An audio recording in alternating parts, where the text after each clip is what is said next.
First off, thanks for having me. Bob, thank you for inviting me. What I plan to do here is just, forgive me, I have a stack of notes. I kind of live with notes. Like every room I go into, whether it's home or office, there's like stacks of paper that help direct me to live my life. So I'll be following these pretty closely. My goal in talking to you guys today is just to tell you a little bit about me, what my experience has been like, and how I kind of live day to day and the things that I kind of hold near and dear.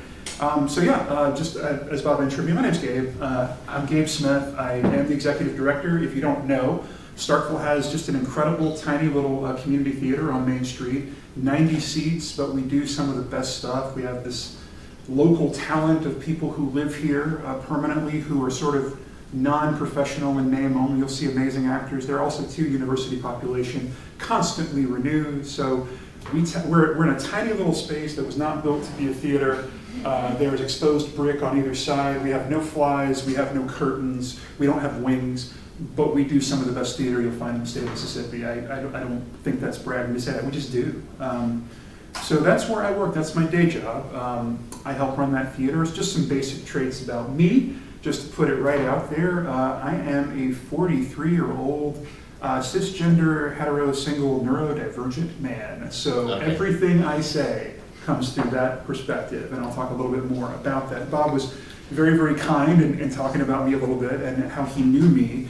But when I got invited to this, I was not surprised, I guess, but I really had to drill down and go, oh, why did Bob invite me to this? And I think it just boils down to, with all those things about me and where I work, I do have a unique perspective on the world, and one thing that I am not is shy about trying to articulate it and express it and share it with other people, try to connect with them that way. So let's talk about me. I'm an only child. I was an only child of two parents who had me pretty late in life. They were both in their 40s. So I grew up in a house with just them.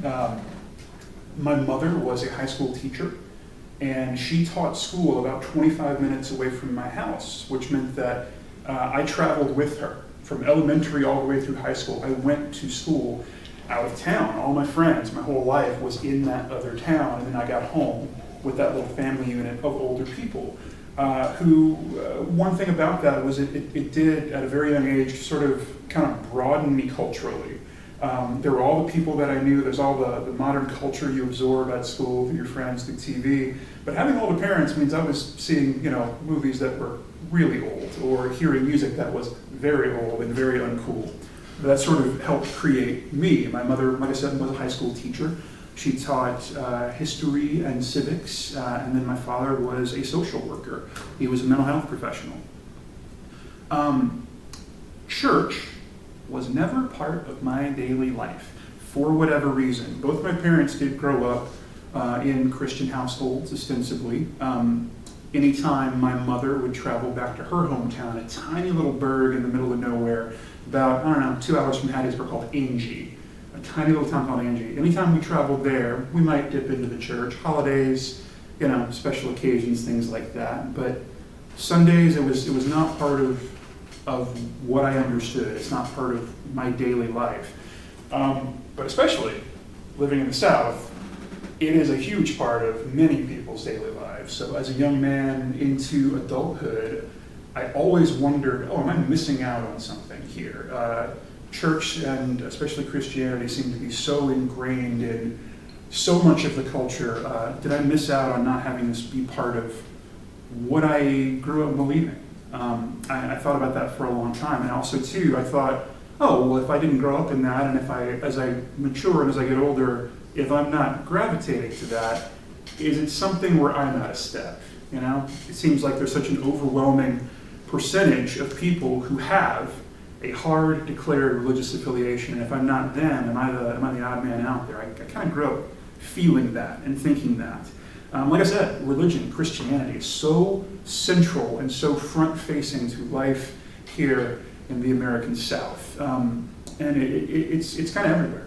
Like, your whole week revolves around one religion's stuff, Sunday.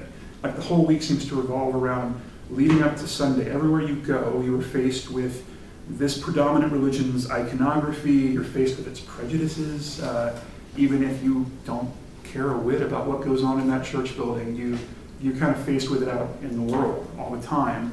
Also, too, as simple as like, you as a person out in the world, if you're old enough to buy liquor, it dictates when you can buy it. It dictates when certain businesses are open and who they sell to. It really is so much about kind of life, especially here in the American South. Also, too, dating, religion, as far as I've experienced here in the South, it's like the third rail. You know what I mean? There's so many people who are, Christian or religious, and if you can't get on board with that, it's tough. There's a lot of people whose doors and lives are closed off to you because of that. Also, too, just religion, and especially Christian religion here in the South, so much of it is it's like shorthand communication, shorthand empathy. It's like if there's a tragedy, if somebody's grieving, if some crazy thing happens in someone's life, the shorthand you see everywhere is, oh, I'm praying for you, or I'm sending you a piece of scripture, something like that. So that also kind of makes me feel like an other. That's not me. That does not come naturally to me at all.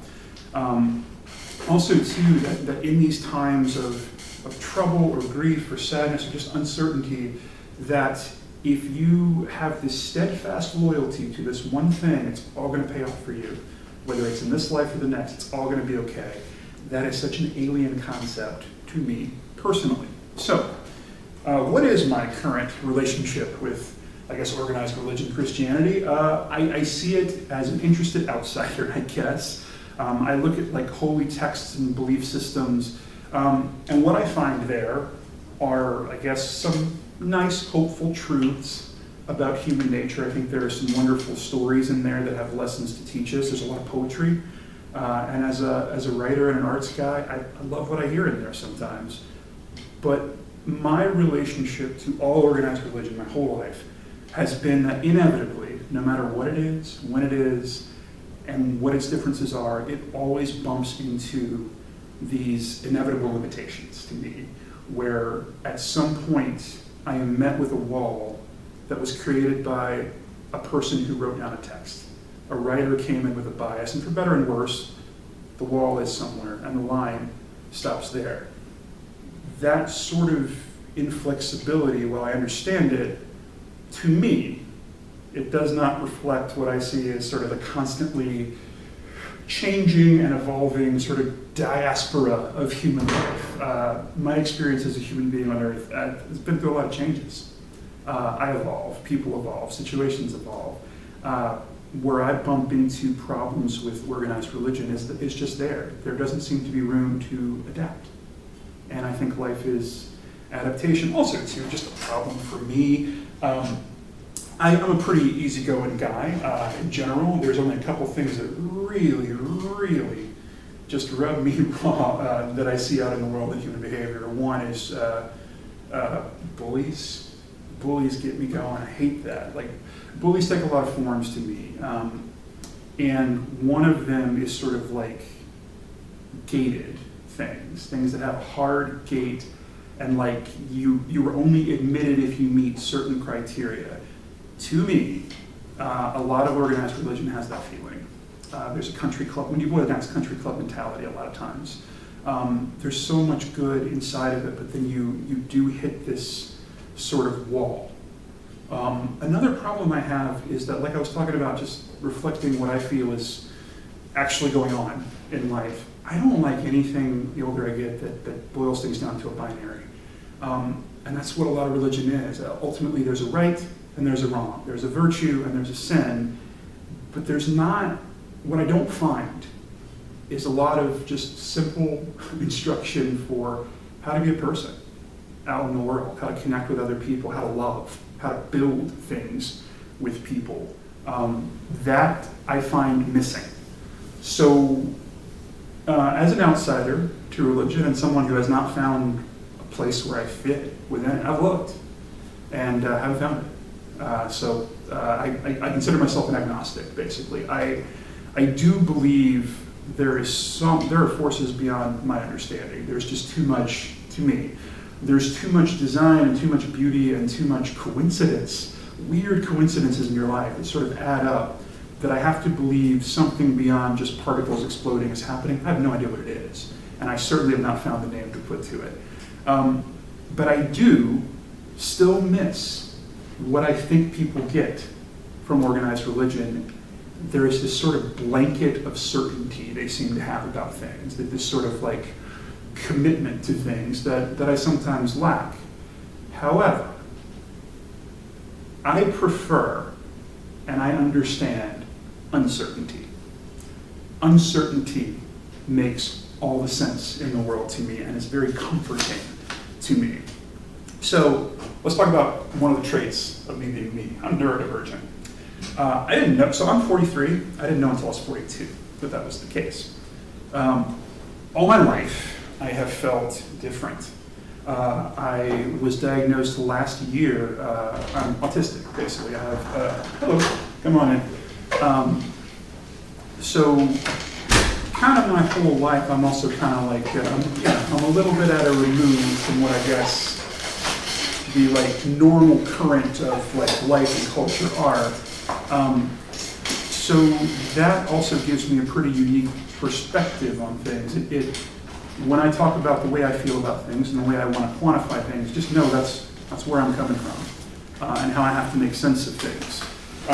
So much of my daily life is sort of managing myself and expectations and figuring out, how I can fit within the framework of normal society. And a lot of, like I said, mounds of papers and a million thoughts a minute. A lot of it is chaos.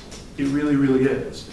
And I do sometimes wish I had just a nice, simple blanket to cover myself in that was just absolute certainty and peace, and that I wouldn't have to think or worry about anything. However, it's not who I am. To me, as a neurodivergent person and as a non-religious person, so much of my human experience, how I go through the world, is just embracing every single moment. It is a moment-to-moment act for me of just being alive. What that helps me do and focus on without this sort of framework of rules that I have to follow to get to the good place, it helps me embrace and try to find joy, kindness, service, hope in myself and in other people. It also has helped me, this feeling of nothing being promised. Religion promises a lot. It promises that if you follow the rules, got great things coming, but I embrace the uncertainty. I like that nothing is promised. Also too, just having that part of myself and also being neurodivergent, it's been challenging, still is sometimes, but what it has made me, I've realized, is resilient and open to a lot of different types of people, which makes me run away from anything that isn't open.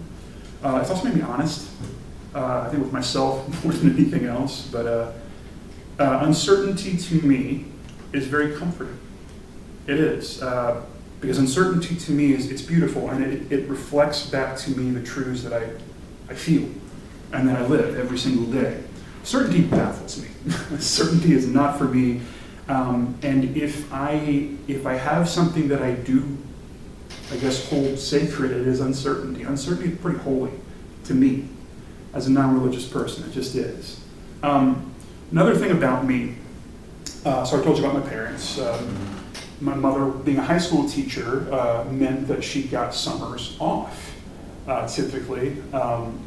And we were, nice middle class white family in the South. Both my parents, had a nice middle class income. We didn't have a lot of stuff, didn't have a lot of extra stuff. Nice house, but we didn't spend a lot on fancy stuff. What we did every single year was every summer we just got in the car and took like a multi-week vacation. Just get in the car, drive around America, which sort of informed who I am today and how I kind of see things. And the reason I'm bringing this up is that travel is kind of like, it's one of my birthrights, you know what I mean? And what it taught me, and still teaches me today anytime I get to travel, is that there is no right thing. There is no one thing. There is no one way to be. The world is vast, and there are endless variations, and there are endless mysteries around every single corner, and I love that. I embrace that. That is part of who I am. It also helped me kind of figure out, in the absence of religion, I guess, in the absence of kind of an overarching belief system, what helped center me? What is a thing that I can grasp onto that is, like I said, sort of holy to me? And for me, it is just my position on the landscape, basically. If I'm out in the world and I'm seeing something new, just wherever I am, planet under the sun, relative to the sky and relative to the air and the land and the water, that centers me. And that's when I feel alive and connected to something beyond myself. Another thing that Bob mentioned earlier on, I do write. I am not, and nor have I ever been, like a whole cloth writer. If you ask me to tell you a story or a joke, I can't do it. I can't do it. I cannot write anything that comes from nowhere. Like I can't write a plot. I can't write characters who aren't me fundamentally. But I do love language, and I am good at it. And over the years, I've found that language can be a connection point between me and other people. And between the two of us, if the language is cooking, then something ineffable can happen. There's something that gets created that was not there before. Just a simple connection. Like I said, I can't write a new story, but I'm pretty good at taking something existing and then sticking it through the blender that is me and then having it come out a different way. That's kind of where I excel, I guess, in writing.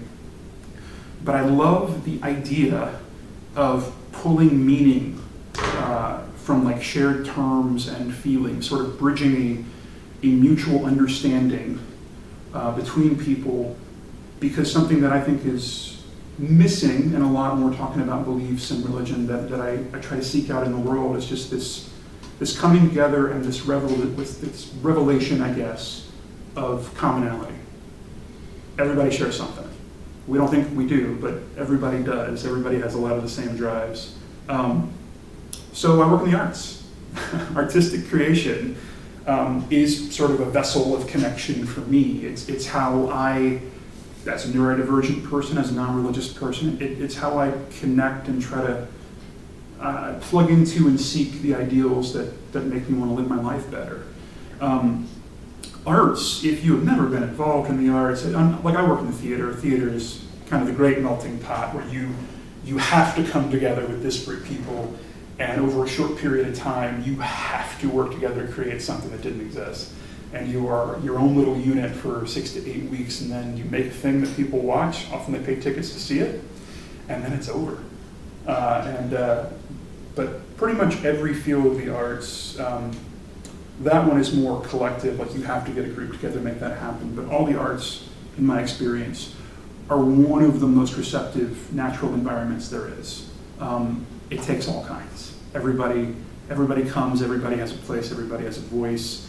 And the arts are one of the sort of bastions that's left where it sort of takes seriously and amplifies secular ideals. What are those? Secular ideals are, all the stuff I've been talking about. It's sort of like, it's hope, it's kindness, it's generosity, it's believing that there is strength in giving yourself over to other people's goodness. The arts is a place that believes in that and sort of amplifies it through the stories that it tells. Theater, for me, was a place where I could develop and find confidence in how I was just naturally different, and still am. As neurodivergent, as an agnostic, I was in search, I guess, without realizing, of a place where I could express myself and my ideals and meet up with other people. And theater has been that for me, and it serves some of the same, I think, purpose that church does for other people. Theater for me is a place that sort of instills empathy, just naturally by virtue of what it is. It helps me learn empathy and display empathy. And it's also full of ritual. Theater is full of ritual. It truly, truly is. Theater's a gathering place. In its own way, it's a temple.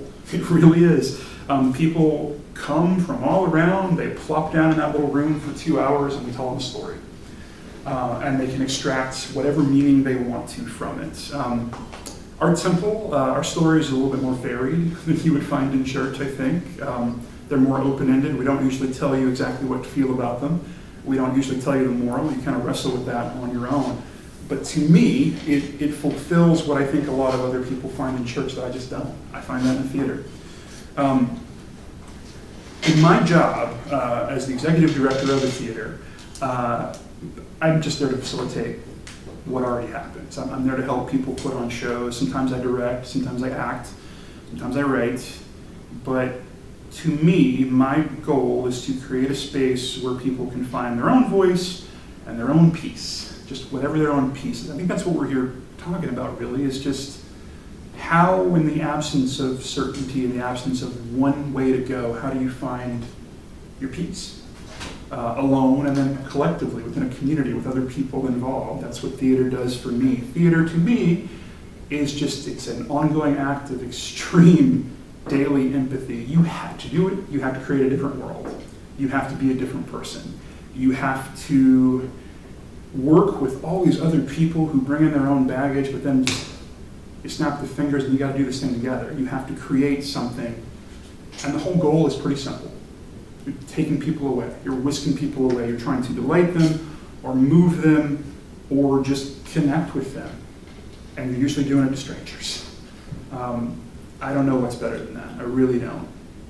And like I said, it's all, to me, it's all about coming together to sort of dispel this idea that you don't share things with everybody. I think everybody shares something with absolutely everybody. That's what theater does for me.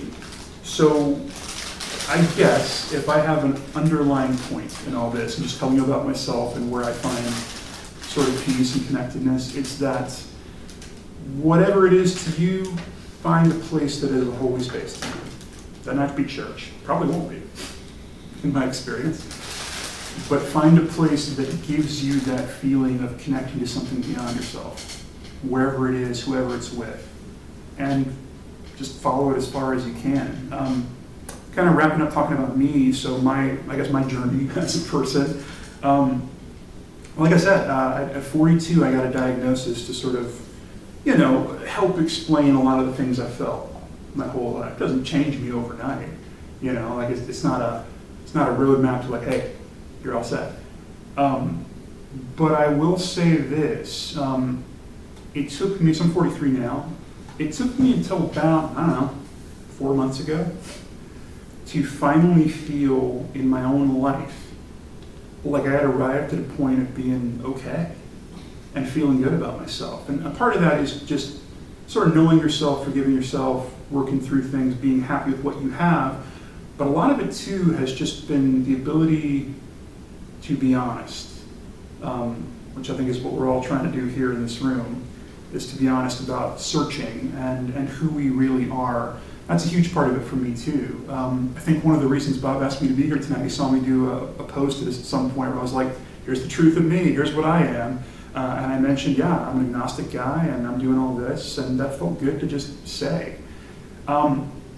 Listen, here today, 2025 America, here in, Mississippi State, in the American South, there can be, let's not be naive, there can be some small amount of danger in being yourself, which is a horrible, terrifying thing. But here's what I know to be true. There is infinitely more danger in hiding yourself. There just is. External danger, you deal with it. Internal danger, if you can't own who you are and say exactly what you want and find your own peace in your own place, it's going to be a lot worse for you, is my perspective. That is everything that I wrote down on my little pages that I wanted to talk to you guys about. And I'm here to just talk to you and hear what you have to say about anything that I said. Anybody want to start? Anybody have any questions? It kind of reminds me of what you're talking about, like the sort of naturally exclusive, I energy that religion brings and sort of that shorthand. What kind of came to me was kind of anyone you meet and talk to for more than about 2 hours is going to come up with something like something at my church, something at my, when we were celebrating this holiday or that, And I'm not sure if you, because I'm not Christian, I don't know. Yeah. But I assume that they'd also hear when you don't say that. So there's that sort of thing I always think about, like, I don't have any church stories. I don't have any. Hi, come here. I don't have any church stories. I wonder if they're picking up on this. Yes. Because it's not even that I'm necessarily hiding from everyone that I'm not Christian, but it's like, Yeah. I'm not putting it out first thing. I wonder if they're picking up on that. So that was sort of my first thought when you said exclusionary. I've certainly felt that quite a bit. I've lived 40 plus years in the South, so I've been on the receiving end of a lot of those conversations. I've always wondered that too. Just your absence of volunteering your own stories, are people like silently judging that? Probably, but who cares? I've got a question. Yeah. So what prompted you at age 42 to get a diagnosis? Was there something that Oh, man. happened personally that you thought, okay, Yeah, it was a theater story actually. So, like anybody who has like a mental health sort of thing, over the years with the advent of the internet, there's like late nights where you're like, okay, here's what I'm feeling, and you're trying to self-diagnose yourself a little bit. I never found like the right map. Like I don't have like, I guess, consistent things. Like, I get depressed like everybody, but it's not like consistent. I'm not a depressed person. But what happened was a theater thing, actually. There was a show that was coming up where it was a show that I was going to be in. And it was like, it was the brainchild of a director, and it was, you'll know what I'm talking about as soon as I give the details. It was a 2-person show. It was a 2-man show, and me and one of the guys who ended up being in it, it was supposed to be a vehicle for us to be in it together. Now, when the audition process came around, my heart wasn't really in it. And there were other people who auditioned, and someone else got cast instead of me. And I swear this is true. I didn't care. Like, I was so happy, I was so relieved. I was like, oh my God, thank God I don't have to do this, and I'm not right for it anyway. But I took it so hard anyway, and I realized, I didn't want to do this. It's because it didn't go to plan. That was like the last little key to unlock, I guess, symptoms. Like knowing that something went a little bit off of a deviated course of action made me go, okay, I think I pinpointed what the problem is, and then that sort of made it all fall together, and I was like, oh. And as soon as I read a list of things, I was like, I checked most of these boxes, this makes sense. So, yeah, theater helped me find it. Gotcha.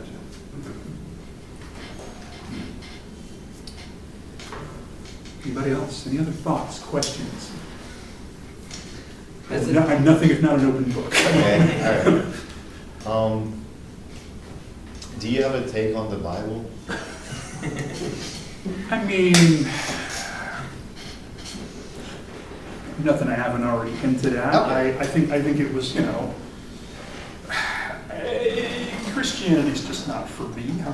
How can I say that any more plainly? Like I said, I think that there's some good things in there. Okay. There's some nice, good morals in there. There's some nice stories that are about, how you can be good to your neighbor and good out in the world. I think it was written by people at a certain time, and to hold that up today as if it was not written by a handful of people, and that hundreds of thousands of years have not passed, I think is not for me. Yeah, I kind of feel the same way. Like, if you somehow took, like, the library of the books in the Bible, and you remove all the parts where it felt like God was like forcibly inserted, and just have like the wisdom, I feel like that wisdom would be like. My perspective on like holy Very text, good. like the Bible, is that for me, it's instructive to treat it like literature. Like treat it like a novel. and like. Yeah, like metaphorically. Yes, exactly. Like if you like a little piece of it, take that with you, take it to heart. but treating it as fact, I think, is only destructive. Yeah. That's my perspective. Okay. Yeah. I guess I want to pivot back to the neurodivergence discussion and whatnot with that, because I know what you mean about, not understanding symptoms. I mean, I guess for context, I have ADHD paperwork. Sure. I'm also definitely autistic. I don't have paperwork, I'll be honest. I'm just claiming that. My therapist is also claiming that, so Yeah. it's not just me. But the big part of it is also just understanding what's a confounding symptom and what's not. Because when we neurodivergence, especially in the US, is very hard to understand because there's also just a lot of factors that you kind of gain by growing up in that way, especially Absolutely. whenever you grow up. Like, for example, for me, I don't have any of the social symptoms really. Like I pick up cues, I find it very easy to connect with people and so on. Sure. So for me, that was very hard when it comes to, like accepting like whether I'm autistic or not. I had basically every single symptom except the social ones, which are like extremely not pleasant. I mean, like, I'm Yeah. right there with you. My social ones are certainly present, but they're Yeah. milder than a lot. Mhm. I was able to mask and hold steady jobs and That's have it, long-term yeah. relationships. It's just, when the lights are off and I'm at home alone, and you think about what's going on in here, that's where it sort of Exactly. amplifies. But Yeah, yeah, and I guess for me it wasn't even just masking. I don't know, I happen to be good at eye contact kind of stuff. Like I never Yeah. presented any of the obvious ones. And what I'm trying to say with that is that it's also hard to really distinguish what is actually from having the quote-unquote neurodivergence Sure it is. condition and what is from just what's being ingrained into you because of how you act. At least Yes. for me, that was a big one because, yeah, I don't know. Because I've been very stubborn against masking basically my entire life for a lot of reasons I go into, Yeah, which that's on its own modified it, so I don't really present that way, but I can tell you that people think there's something off with me, but they know it cannot be that because I don't exhibit a lot of the things that associate with it, Sure. if that makes sense. So I don't know, I guess, yeah, just to add to that. Well, that kind of goes back into what I was saying, I think, is that I don't think there's any one type of person who is no person is emblematic of any one thing. Like I am not the encyclopedia version of ASD1, for instance, or the encyclopedia version of agnostic or theater professional. I'm a little bit all those things, but everybody, that's the thing, it's like everybody is different. Everybody's got to find their own thing. They really, really do. And this is another thing that binaries and labels, I think, do a disservice to just what is everyday life. I really believe that. Too many gray areas. Gray areas. Oh, Like that. yeah. Yeah. Like walking from my house to my car and going to work, I bump into 20 gray areas in 20 minutes that don't meet, assigned, prescribed things that I've been taught. So Yeah. yeah. This is where Tim mentioned one of my favorite singer-songwriters and musicians. He has a song called "Fence" where he talks about the fact that we want the world to be binary. But it's just not that simple. Mhm. There's so much nuance. So art is a good way of expressing that kind of stuff. Yes. Which I'll steer it into Mhm. art, because you mentioned about art being a Mhm. secular space. Even in the South, typically. And so I've done a couple of shows at Starkville Community Theater. The first one that Yes. first time I showed up, Yes. Madeline, who's a wonderful actress, Mhm. she was in the cast, and she was pumping me for information, because I had come from Tupelo. I had done a couple of shows up in Mhm. Tupelo. I'd done TCT off Broadway, and I'd done Mary Poppins up in Tupelo. And for whatever reason, Madeline thought that Tupelo was like this wonderful, how did you house This utopian idea. I just passed through it. And I never told her the story, but my experience doing Mary Poppins wound up being sort of unpleasant. And it was because of the insertion of religion. Because we had gone through weeks and weeks of rehearsals. Every day you're showing up and you're learning lines, you're doing your thing. And it wasn't until sponsor night, we were in production week and we were giving the big show. Now all of a sudden the director, before the show, required that everybody circle up, join hands, and pray. And she wouldn't start. When I kind of knew what was starting to happen, I was trying to avoid it. And she wouldn't start the prayer until everybody in the cast, and I was one of the main characters. I had to be part of it. And immediately that divided, it's a divisive thing. And I've always appreciated the fact that at SCT, I'm sure it's not a a thing, but No. I told the director of the first show, Patty Archer, she works here in this library, she's a religious person, but she's never done that. And I was so thrilled. And there's ritual though, like when we're doing shows, we circle up and we pick a word out of we choose a different person, a word out of the script that night that's going to mean something, and we all raise our feet. It's kind of weird, perhaps, but it's a ritual, and I appreciate that. And I'm not that comfortable with it, but I'm game for it. And she'll swat everybody on the bottom if you want. Well, but you have the option of opting out. That's not every show. That's not every show. That's Patty's thing. That's perfectly yeah. fine. But I had to tell her, I was like, I appreciate the fact that you didn't, because that's the temptation here in the South, is that we need to have a prayer. Yeah. Whether it's a school board meeting or, football games, it happens, but the arts seem to be a place where that doesn't seem to be, the insertion is not assumed. And like even my son played indoor percussion, and we just had a banquet. And I was a little nervous when the banquet rolled around, because the food's all out there, and the director, he's saying, thanks for a great year, et cetera, et cetera. I was waiting for so-and-so's gonna bless the food, and it never happened. Yeah. And I actually want to commend him, because he may be a religious person, I don't know this. Yeah. And that's exactly the point. I shouldn't know that. Because it's indoor percussion. Shouldn't be forecasted. Yeah, I shouldn't know whether he goes to church or he doesn't go to church because they all play drums. I shouldn't know, and I was playing part of a Baptist minister. My roles have been religious. The first show Bob was part of took place in a church. Like the setting was a church, and like hymns were sung, and yet it did not feel like religion was being forced upon me. Yeah. So it's something you bring up there too. It is so strange too to have that. I have that feeling quite a bit as an adult. In that, even if you were part of, something else I realized getting into my 30s and 40s. I work. It's a nonprofit theater. If I didn't work there, if I didn't work in theater or the arts, I think I'd be at a nonprofit. It's just kind of where I come from. I love service a little bit. It's just natural to me. But I've been part of just quote unquote service organizations that their whole goal is to do community good and do things for kids, do community gardens, things like that. And every single one of those organizations, if you go to a lunch meeting, they're going to make you pray. And you're going to have to pray, you're going to have to sing the national anthem. And in both cases, I'm like, oh boy, can I just work on a project? Right. But it is almost inescapable. This week, I took my son to get braces on, and I'm in the waiting room, and it's praise music. Yes. And then we go to, where else did I go? So I went somewhere else, praise music. This was a shocking one to me. I lucky enough, I get to travel a little bit throughout the year. Not over the main PA system, but only in the restrooms. In the restrooms at the Golden Triangle Airport, they are playing like hymns and praise music. And I'm like, wow, how can they do that? How is that okay? Yeah. But yeah, just like, it's like 6 a.m. and I'm barely awake. I'm not even caffeinated. I'm like, I gotta deal with this too. Come on.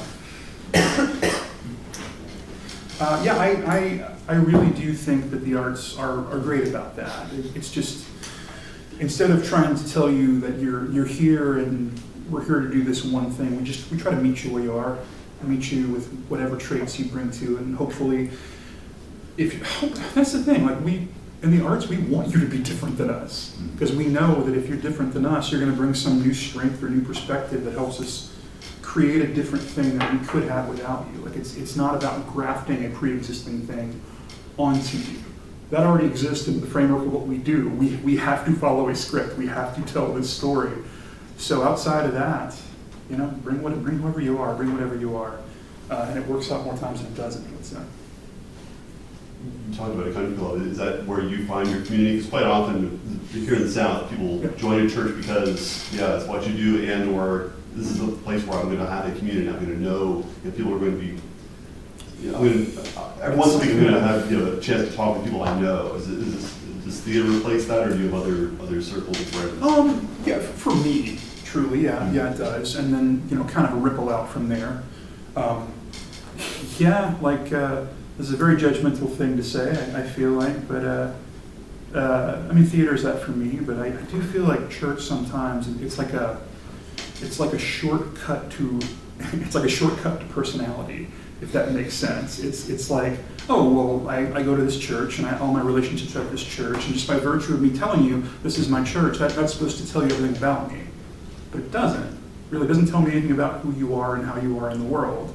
And like you said, why do I care? Why am I supposed to know that about someone? Like, how is that what is foregrounded in their personality? When to me, what is much more important is how you genuinely are with people. What you care about outside of the church. What do you invest in? What's your goal? What's your ambition? That to me is much more important than what church you go to. I don't care. I really don't. Yeah. And I guess just to add to that, I think, especially here in the South, and not just the South, but especially in the South, for other people, just as you said, like a shortcut of personality to go to church and be part of the church and make it everything for you, because for them it's just easy, because there's no uncertainty, there's no thinking, there's no need for self-development and facing discomfort, because you just go to the church and the church basically gives you your personality and it's served. Tells you everything, yeah. Yeah, and I mean, it's not only religious people here, but a lot of people here are genuinely religious and get so uncomfortable when they feel any sort of pushback against that, because it's a pushback against what's basically propping everything about them, because I genuinely don't think they want to just deal with the discomfort of figuring out who they are and what they want to do and what they want to be. It's just, as I said, the shortcut. It's easy, it's straightforward, it's really like hand-fed to you to find this, path to comfort, and actually it's very instant. It's like instant gratification. It's like, I go to church on Sundays, I'm good, the church is what I am. It's a cop-out, I'll say. It's just very alien to me in the way that I am naturally, in the way that I live my life, is to not, I spend all day, every day, and even when I'm asleep probably, sort of like diving into myself and like wrestling with like, what am I thinking, what am I feeling, how does that reflect back out into the world, how do I harness that to do something bigger than myself. Like I am constantly just going inside and like lifting up the hood and doing some work, and I know for some people that is the opposite of anything they ever want. They want to have a nice, simple life that sort of exists within these like guardrails, and anything deviating from that is just too scary to wrestle with. Whereas, I don't know, wrestling with that stuff I think is making me a better person, and more, like I said, more open and more forgiving, not just of other people but of myself. Whereas if I only ever did the one thing, I don't know what the hell I would be. I truly don't. Also, there's so that sort of shortcut to comfort. Kind of, there's something you said when you were giving your first introduction that kind of reminded me a random flashback to high school. I think it was like The Great Gatsby or something. Uh-huh. We were discussing it in this English class. We read the book, and there's something like probably about like that character getting hit by a car. Or whatever. I don't know. And the teacher's like, do we all think that bad things happen to bad people, or like people get their comeuppance basically? And like everyone else was like, yeah, of course, because they didn't say this, but I believe the reason is everyone in that class goes to a Baptist church. Yeah. They're told literally the construct of reality around humans is there's good and bad, and you will be judged at the end. And I was the only one who had, I was edgy, but I had like just read about like Nestle and their mistreatment of people across the planet. Sure. And I'm like, they haven't lost this quarter. I mean, they're probably gaining more money now than historically any other candy company, or whatever. How is that? How can we square that circle? How can we do that? And no one, I'm just attributing this mostly to religion because there's no other exact factor that everyone else had. Common factor, I guess. But no one else had like and maybe also they didn't want to say, oh, we know it because I was known to be an atheist at that point. But there's like no one had like oh well, here's a reason in reality that we all know bad things happen to bad people and good things happen. There's no like, so I do think there's like that's another avenue of like you'll be comfortable with reality because the very basis of it is that good things will happen to you if you're good. I guess. Yeah, like this, kind of thinking about that too, like, I think you have to have sort of an uncertainty mindset to live in the world today, like you have to be able to not totally compartmentalize the bad. Can't do that, or ignore the bad, but like you have to. I do feel that it is so easy now to absorb news that is terrifying, scary, and bad all the time, and everybody's within their rights to be depressed, to be angry, but I think to live in the world, you still got to find some little place to give yourself, I don't know, gratitude. I know, I feel like religion gives that to people, but not for me. But yeah, I don't even know really what I'm trying to say there, but like I feel you there. Like I've had that uncertainty in my whole life, and like the more people tried to tell me, oh well, you know, yeah, these people will be punished by God, you know, in this life, or maybe not. And you're like, okay, well, what happens if not? Well, in the afterlife, they're going to go down to a place where they get like poked in the butt with a pitchfork, and you know, there's flames. I'm like, how do you know? Are you sure? And is that good enough for you? That someone can run rampant on civilization their entire life and create the biggest evils of the world, but it's all right. At the end of the day, they're going to meet that little man with a pitchfork and he's going to poke them in the butt. And it doesn't really do a lot for me. This is something that intrigues me. You know, we've had several speakers. It seems like we've invited several religious speakers, and we've of course had a couple of people come to campus, the Connect Leads and Frank Turek, and it's a recurring theme that I notice. You know, so I'm a scientist by nature. These are all data points, and this psychological need for justice. These believers tend to, and I don't know if they actually believe that the justice will be done, or if they just get a psychological dopamine hit from just believing that, that justice will be done. They're trying to convince themselves, but somehow this is really important to them. Yeah.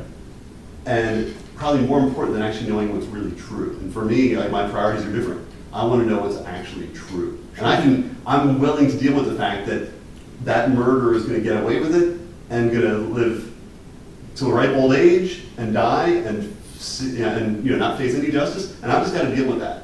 And some people are just, it seems like, are not psychologically wired to accept that. They'd rather kind of believe in a fiction. Yeah, and this is kind of, I guess, getting back into my perspective on things. Is I think, yeah, God, I love the notion of justice too. And when I see people being, you know, served injustice after injustice, or being oppressed, or being harmed, or like that, I do. I want to step up, but like when I want to step up, it's in the real world.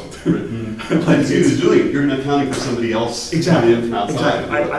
I don't want to wait for some distant judgment or some cosmic like hand to hit a scale. Like I want to do what I can on a micro level day to day, and if I can't solve the big one, maybe I can just be better as a person to people in my daily life. Like, yeah, it's an alien thing to me too. This notion that you know, it's all going to be fine, and I have to believe that it's going to be fine. Just, you know, I'll never see it be fine. And I suspect the priority that some people have. Some people seem to want to have an externally imposed purpose for their life. They'll say, "Oh, God, you know, my purpose is," you know, and for other people, such as yourself, that is anathema. You know, you actually want to, you want to figure out your own purpose. Yes. And that purpose may change from day to day. Yes. And you're perfectly cool with that. Absolutely. Yeah. Absolutely. And it has. Yeah, I would much rather, yeah. And anytime someone's told me who I am or what I need to do, it's never worked out. Because even like that's just, I guess, willful obstinance on my part too, outside of just curiosity in the way I believe and think about things.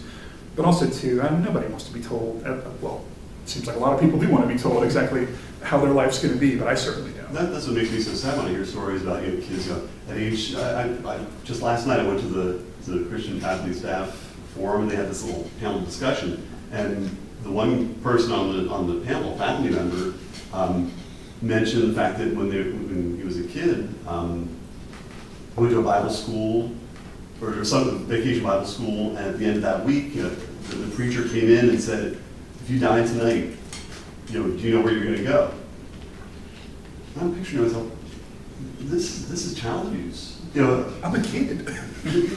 Yeah, and so many, you know, people are, you're raised in a family, and all, you're a Christian, or you're a Muslim, you know, age 5, that's what you are. Whereas, and people seem to look back on that and say, I was actually lucky to be in that family. Whereas, no one told me at age 5, you're going to be a plumber, right? You never think about, doing that to a child. But people have absolutely no right. In fact, it's considered to be a virtue for a parent to say, you're going to be a Christian, you're going to be a Muslim. And I don't, and of course I was a product of that. I was part of that indoctrination. Sure. And it's a generational thing. It baffles me. Yeah, both my parents have passed, and that is a conversation I wish I had had with them in retrospect. Is because the church was around, Christian church was around. I was introduced to it, went to a couple holidays, but then it just they seemed to drift away from it, and I never really got to the bottom of what changed for them. So my mother died when I was pretty young, in my 20s, but my dad lived long enough to get remarried. And when he got remarried to sort of an uber Christian woman who was Catholic, and then he sort of seemed to sort of double down on that. But I never got to talk to him about how much of that was just to assimilate into this new family unit, and how much of it was for real. I think he was a sort of a lapsed believer, and then that sort of drew him back in. But there was so much sort of outward pageantry of it in a way that I was like, this is not the man I know. This is not the man I grew up with. But I always will wonder about that. I think, it's just interesting.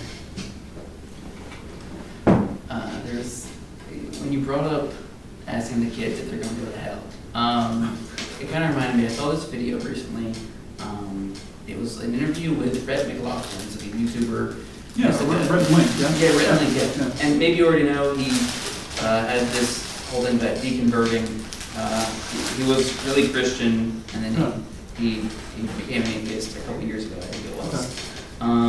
But he had this story where originally his career was started off with the sort of pretense of being Christian and spreading Christianity.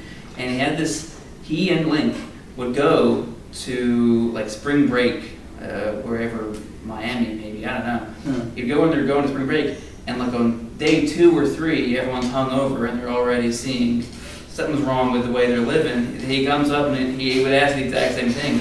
He'd go, do you know where if you died today, what would happen? Where would you go? And he said that was a great spot to capture them. But the reason I bring this up is totally unrelated, which is you two were in theater, you two were in the arts, and his story, Link's story, and then I also listened to the podcast of the guy Pete Holmes. His career, they all started with these Christian upbringings and these Christian places. So they would do the shows for Christians, which is maybe an easier way to tap into, I want to be a comedian. Oh, become a Christian comedian. They come to church and they see you, and they'll come to a theater and they'll see you, and you get a kind of easy audience. If you want to make a movie, make a Christian movie. It doesn't have to be good. They're going to come see it. And then, I don't know, it reminds me, kind of connects back to that, when you have a community that's exclusionary by definition, when you're Christian and you want to do something get into the arts, you have that. Church, you want to sing? This is a great spot to do it. Every week there's a spot you can become a singer. If you're not Christian, where? I've come from Caledonia. Yes. You come from a small town, Pennsylvania. Where would you do it? Right. You're out in the sticks. You don't have a car. You live on a highway. What's gonna, And so I don't know. Maybe if you guys have some more context, more experience with that. I definitely had a thought. It's actually rattling in my brain because the importance of being earnest. Right? I've actually been thinking about the importance of being important. That's something that was a driver for me. I was an altar boy in 3rd grade. Why? Because I wanted to get on that stage.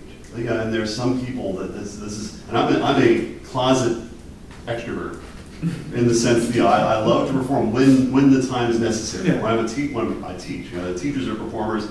I play music in the summertime. I act occasionally, but other than that, I'm the guy in the corner. I want to kind of be by myself typically. So I'm not the A-type personality.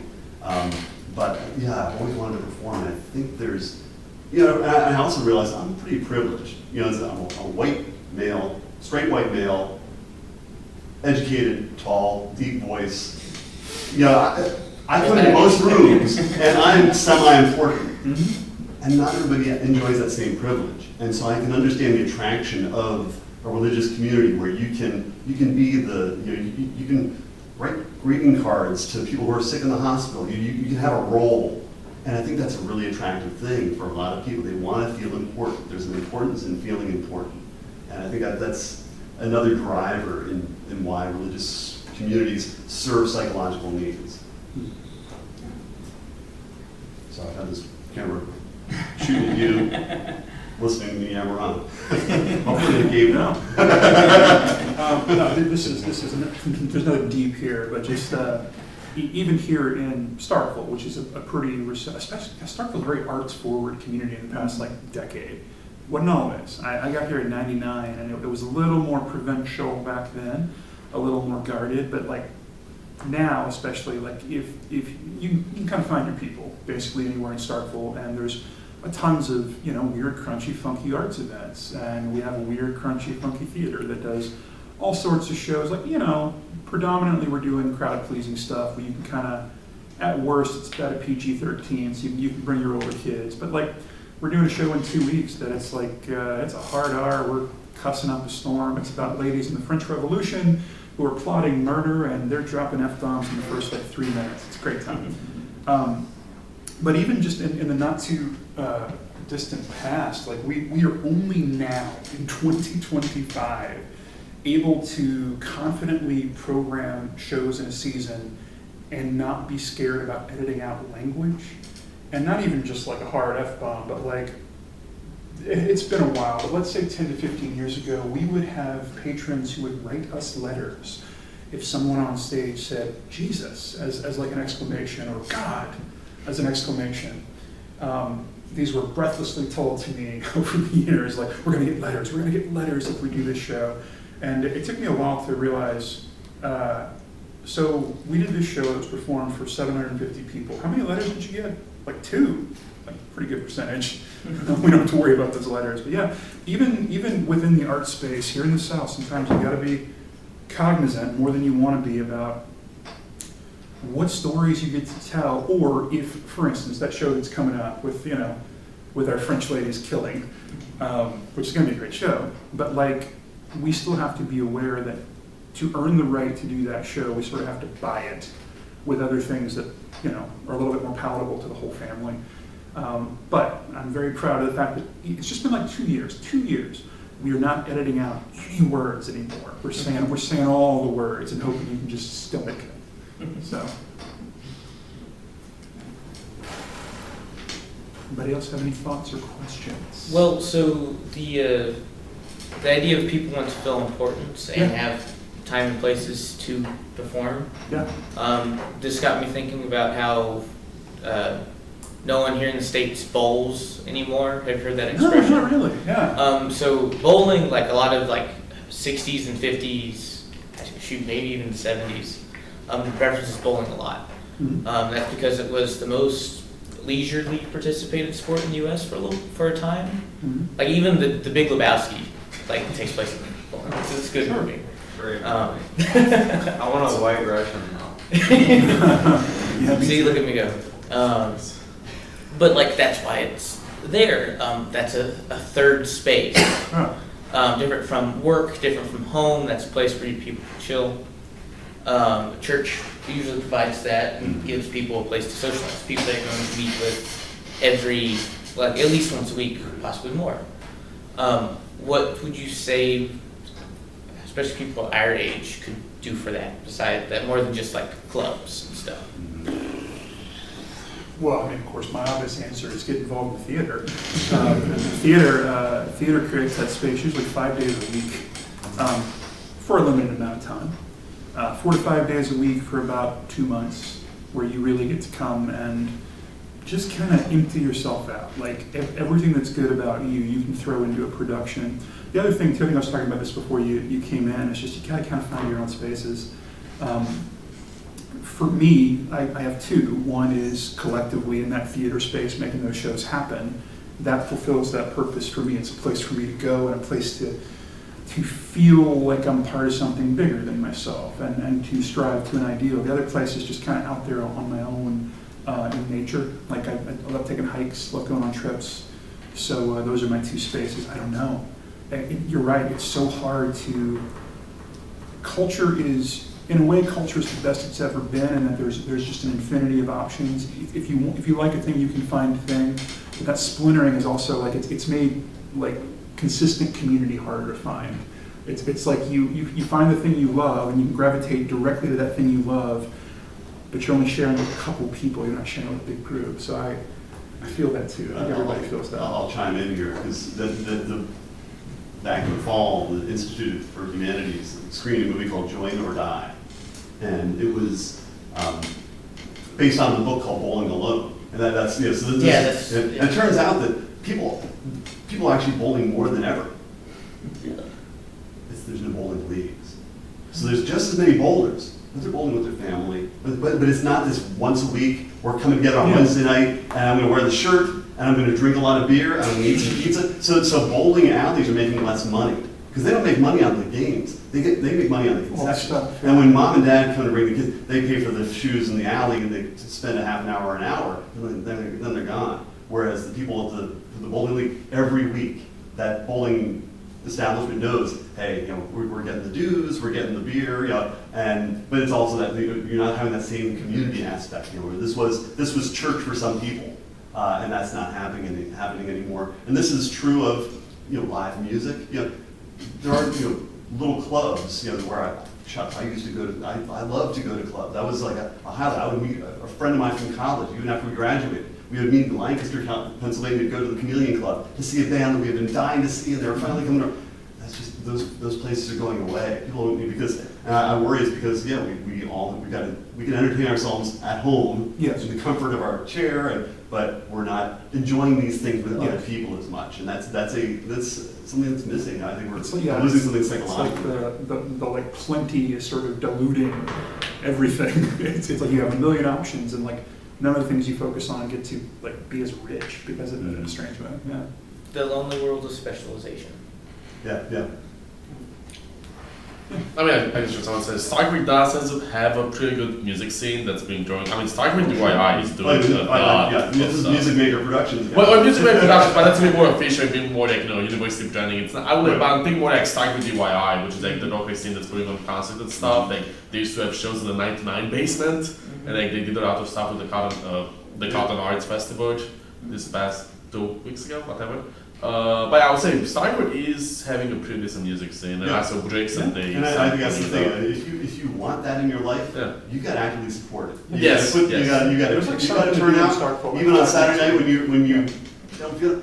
Make the effort and spend the $5 to get in or whatever. Because that's no, it's only $5 to $10. It's usually take 10, but it's not even. It's still accessible even here. So. I can vouch for this. It was amazing. It was actually River that got me into Starkville DIY. We had a member, River. She was in the drums for a band. But not anymore. She left like after one year being here. But it was with. I don't remember his name. Short guy on the bass. He's actually graduating this semester as well. He's in aerospace. Wallace? Wait, yes. Wallace? Yeah, yes. Yeah. Wallace and... I know Wallace and Quinn. And main guy, like the guy who runs it all. Quinn.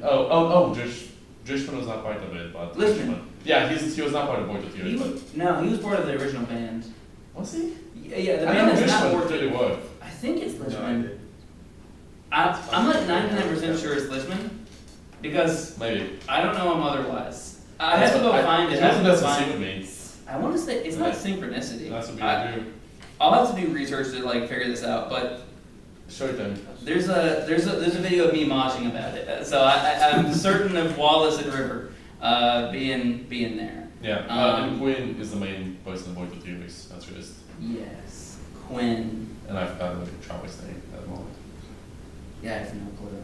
One of them's in Lab Rats too. Also in Lab Rats, we're getting way off topic now. Also, we have 2 Lab Rats, the improv comedy group here, that were in that Steve Martin musical. Yeah, Bright Star. Bright Star. Mm-hmm. They were amazing. Completely separately. the guy, like, I don't know his name, but like the main character, his singing, Carter and Brady? yes. Were they both in Lab Rats? They were both in Lab Rats. Okay, all right. Well, hey, it's like, I was in Lab Rats too.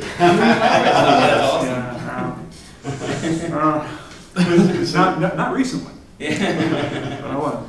Yeah, they're still going. They're I great. was I was the sketch director too for a while. So. Yeah. Yeah. That's another thing. Like, go out and support. We go literally. I think almost everything they put on, we go to. And Gabe is a patron, he's gonna be going to the theater FAAMSU Yes, in a few minutes. the only reason I'm going to leave this room in a minute is I'm going to see Sheepfield's Monsters right across the street at the MSU. So. Nice. Yeah.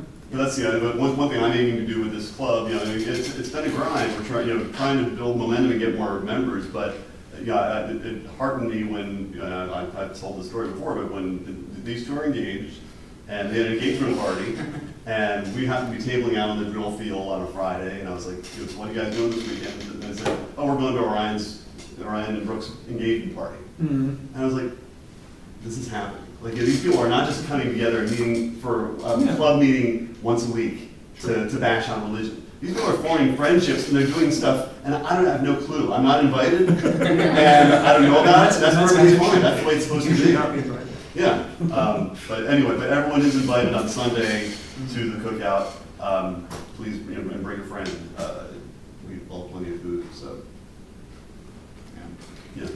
So we want to wrap it up. Sure thing. Yeah. I've got a little stack of cards. It's just my information. If you have any questions about anything, doesn't have to be theater. I'll just talk about whatever. But Bob, I'll just talk to anybody about anything anytime. But I'm going to leave these right here. Even if you just want to come see a show or follow what we do, we just announced our next season, which is going to start up in the fall. So we're rock and roll. We do like 8-9 shows a year. We never stop. I live in that building. Come see me. Come hang out. Yeah, but Thank you.